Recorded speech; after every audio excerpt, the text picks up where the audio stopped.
pesta keluarga, pesta kita keluarga. Perayaan Natal adalah pesta keluarga, dan hari ini kita merayakan pesta keluarga kudus bersama-sama. Jadi tema yang kita lakukan berkaitan dengan keluarga.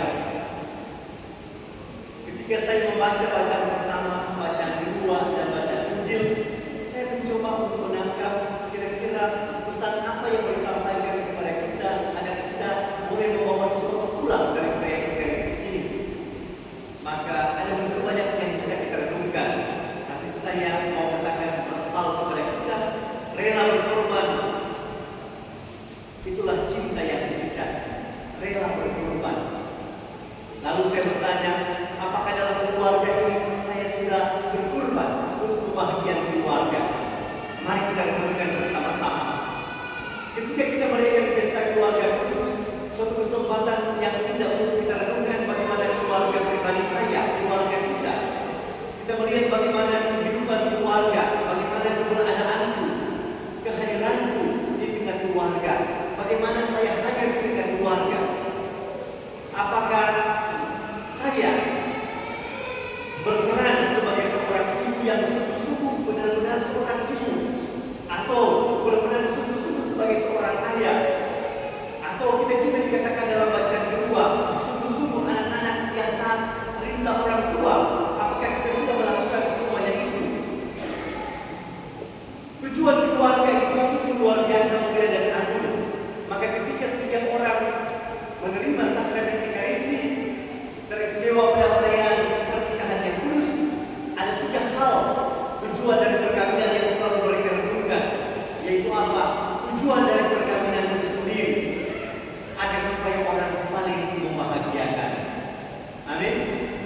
Orang menikah untuk saling membahagiakan, bukan untuk menyakitkan. Yang kedua, tujuan orang menikah itu tujuan yang sangat mulia. Saya dipanggil untuk menguduskan pasangan saya. Maka dengan demikian saya berjuang dengan seluruh tenaga, dengan segenap tenaga, jiwa dan pikiran untuk mencintai pasangan saya yang bukan sudah sempurna, tapi punya kekurangan dan keterbatasan. Untuk itu saya berjanji untuk mencintai engkau, bukan untuk melihat kelebihanmu, tapi aku berjuang juga akan berjuang berusaha untuk mencintai engkau. Maka dia katakan, dalam suka dan duka, untuk dan malang, sakit dan sehat, akan setia seumur hidup. Amin. Jadi dia berjuang untuk apa? Berjuang juga kalau nanti pada suatu saat kamu punya kekurangan dan keterbatasan, saya sudah berjuang, saya sudah berjanji bahwa saya akan memenuhi dan berjuang untuk itu. Hanya permasalahannya orang sekarang kurang mampu untuk apa? Berjuang. Orang sekarang kurang mampu untuk berusaha. Jika pasangannya mengalami kesulitan, sebenarnya dialah orang satu-satunya yang berjuang untuk mengerti dan memahami pasangan hidupnya.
Ya, saya juga tidak sanggup sabar pastor.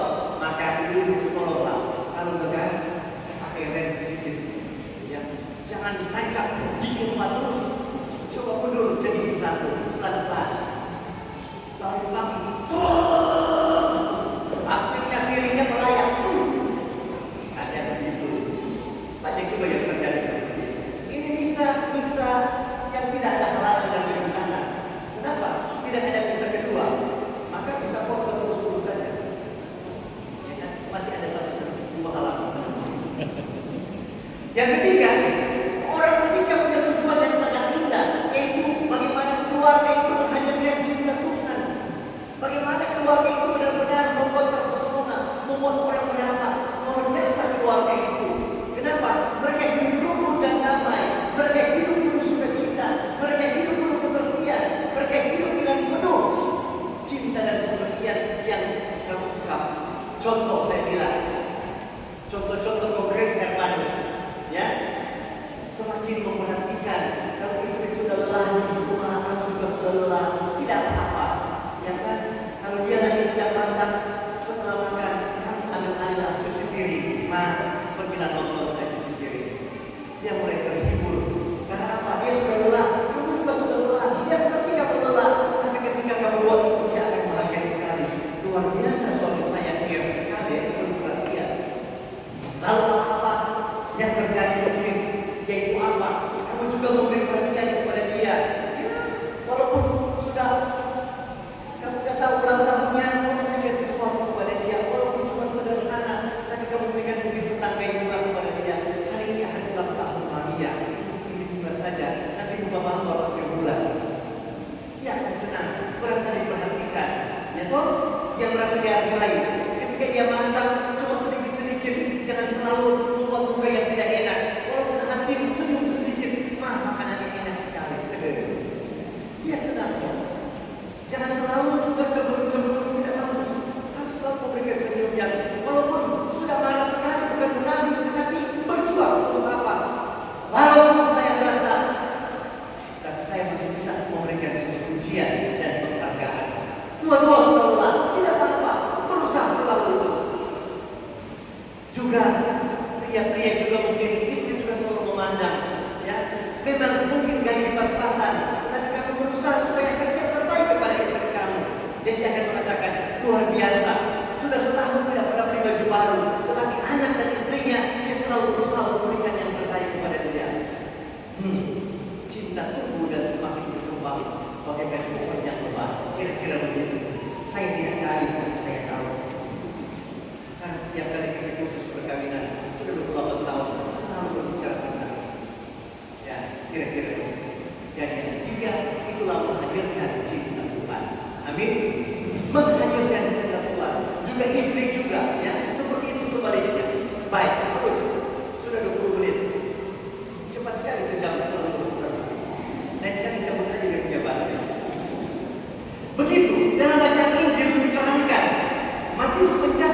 Begitu, kalau musim dingin sangat dingin sekali, seperti sekarang ini.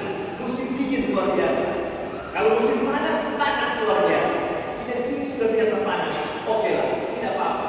Tapi panas kita tidak sepanas yang ada di sana. Kalau di panas di Israel di sana, otak pun mau mati. Otak pun ya, iya. Di sini kalau panas 40 derajat masih boleh. Di sana lebih. Tapi kalau dingin sekali. Di sini aja pakai AC berapa mereka sudah kedinginan. Di sana jatuh es. Kalau di Pontianak jatuh es, rasanya badannya nggak tahu kemana jadi. Begitu. Peristiwa ini menunjukkan bagaimana Yosef dan Bunda Maria harus berkorban, berjuang, berusaha mengatasi kesulitan kehidupan pada waktu itu. Bagaimana kita menghadapi kesulitan tantangan dalam keluarga dewasa ini. Tantangan 2000 tahun yang lalu berbeda dengan tantangan sekarang. Ya, mari kita berjuang bersama-sama. Kita berusaha untuk bekerja sama. Kita berusaha bersama.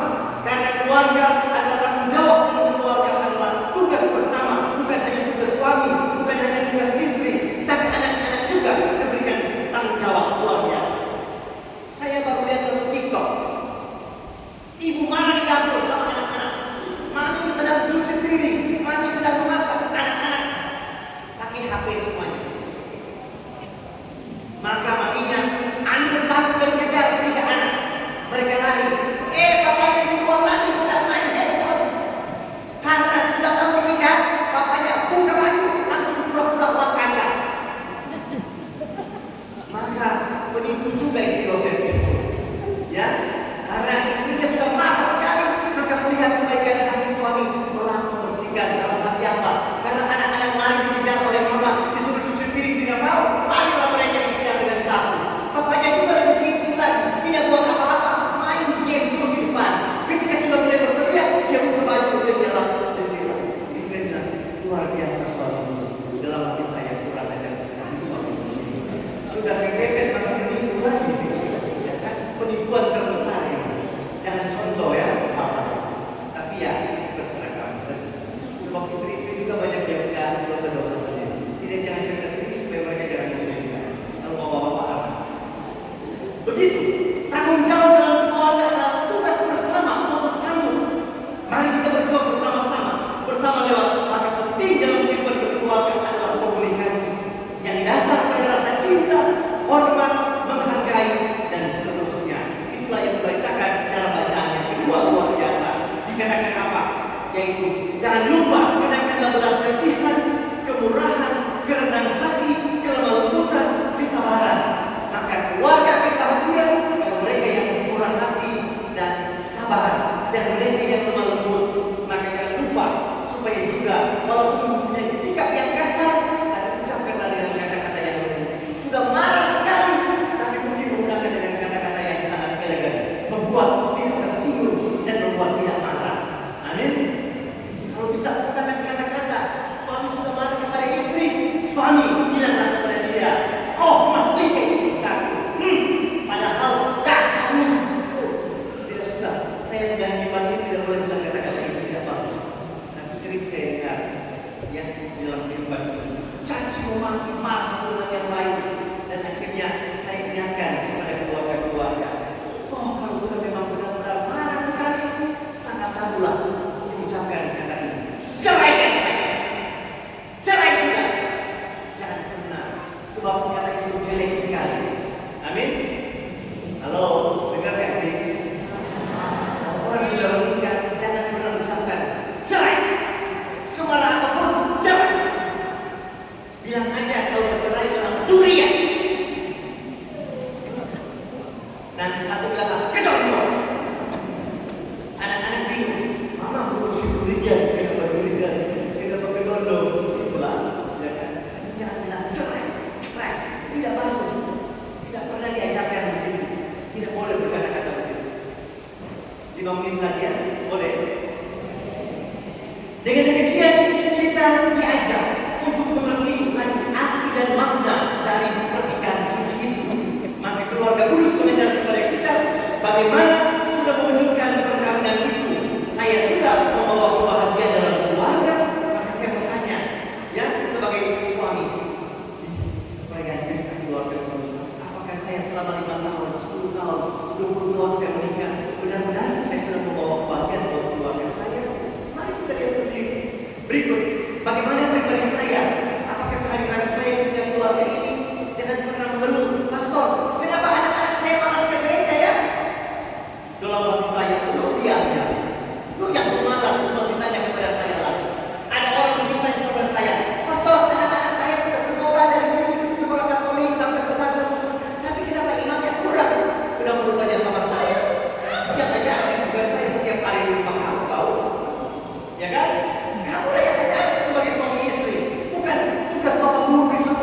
adalah 3 poin penting tujuan dari perkawinan: membahagiakan, menguruskan, menghadirkan cinta Tuhan.